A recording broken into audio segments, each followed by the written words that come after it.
নমস্কার বন্ধুরা, আজ আমি শীষ পালংয়ের চচ্চড়ি বানাবো, যেটাকে ছাঁচড়া বলা হয়। তো শীষ পালংয়ের ছাঁচড়ার জন্য যেটা মেন জিনিস সেটা হলো মাছের মুড়ো। তো এই যে কাতলা মাছের খুব বিশাল সাইজের মুড়োটা, এখানে অর্ধেক মুড়োটাই এতটা রয়েছে। এই যে এটাকে আমি কেটে ধুয়ে পরিষ্কার করে রেখেছি। আর এখানে রয়েছে মাছের তেল।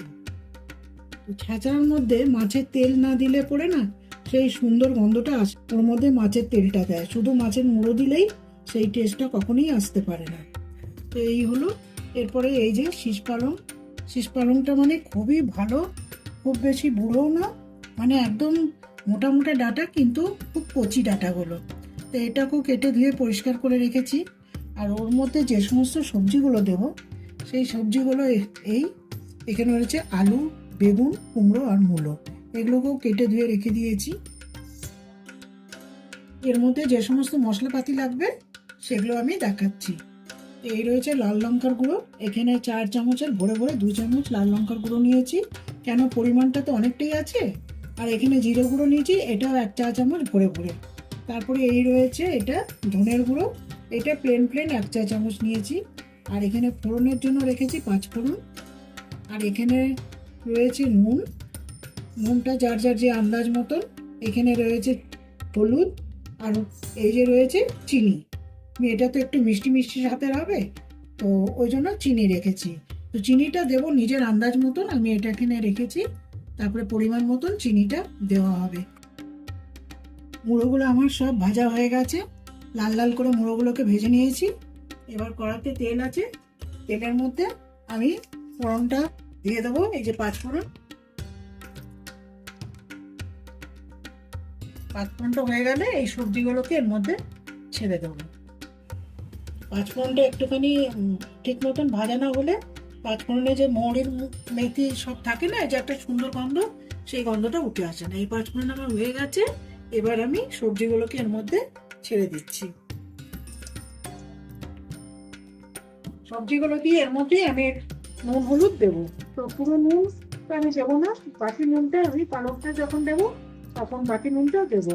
এখন অল্প নুন দেবো আর হলুদ দেবো। সবজিগুলো আমার অর্ধেক ভাজা হয়ে গেছে। এখন এই যে মাছের তেলটা এর মধ্যে দিয়ে দিচ্ছি, এবং মাছের তেলটাকে দিয়েও ভালো করে ভাজবো। আর এই মাছের তেলটা দিচ্ছি, ওর সাথেই আমি বাকি মশলাগুলো দিয়ে দিচ্ছি। এই যে দিয়ে দিলাম এখানে ধনে গুঁড়ো, জিরের গুঁড়ো, লাল লঙ্কার গুঁড়ো, আর এই যে আদা বাটা। এগুলোকে দিয়ে ভালো করে কষিয়ে নেবো। তারপরে পালং শাকগুলো এর মধ্যে দেবো। মাছের তেল মশলা সব কষানো হয়ে গেছে। এবার আমি এর মধ্যে পালং শাকগুলো দিয়ে দিচ্ছি।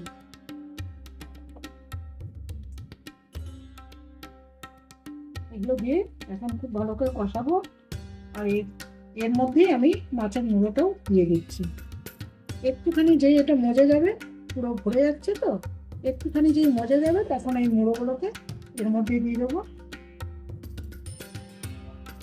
এই পাতাগুলো মজে গেছে, পুরো কড়াইটা ভরে গেছিল তো, পাতাগুলো মজে গেছে। এরপরে আমি কি করবো, এর মধ্যে চিনি দিয়ে দিচ্ছি।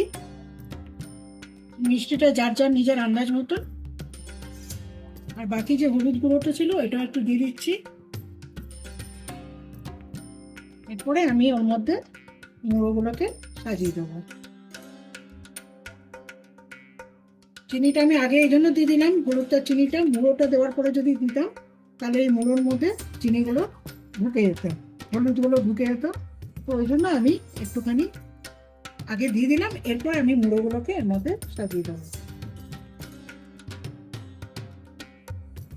মুড়োগুলো সাজিয়ে দেওয়ার পরে একটুখানি বাকি পাতা আছে, ওই পাতাগুলো ওপর থেকে দিয়ে দিচ্ছি। তাহলে কি হবে, ওই পাতার ভাপের যে জলটা বেরোবে সেই জলটা দিয়ে এই মুড়োটা আস্তে আস্তে নরম হতে শুরু করবে। বাকি পাতাটা আমি এরপর থেকে দিয়ে দিচ্ছি।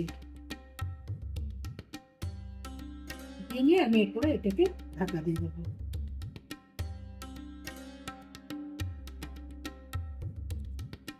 এটাও ধীরে ধীরে মজে যাবে।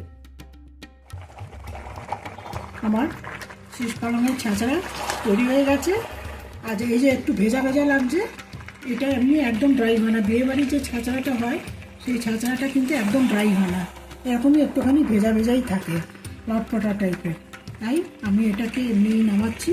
এবার আমি গ্যাসটাকে অফ করে দিচ্ছি।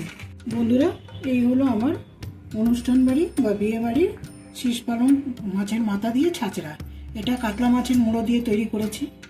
তো আমার এই রেসিপিটা যদি ভালো লাগে তাহলে লাইক, কমেন্ট, শেয়ার, সাবস্ক্রাইব করুন আর বেল আইকনটা অতি অবশ্যই প্রেস করে দিন।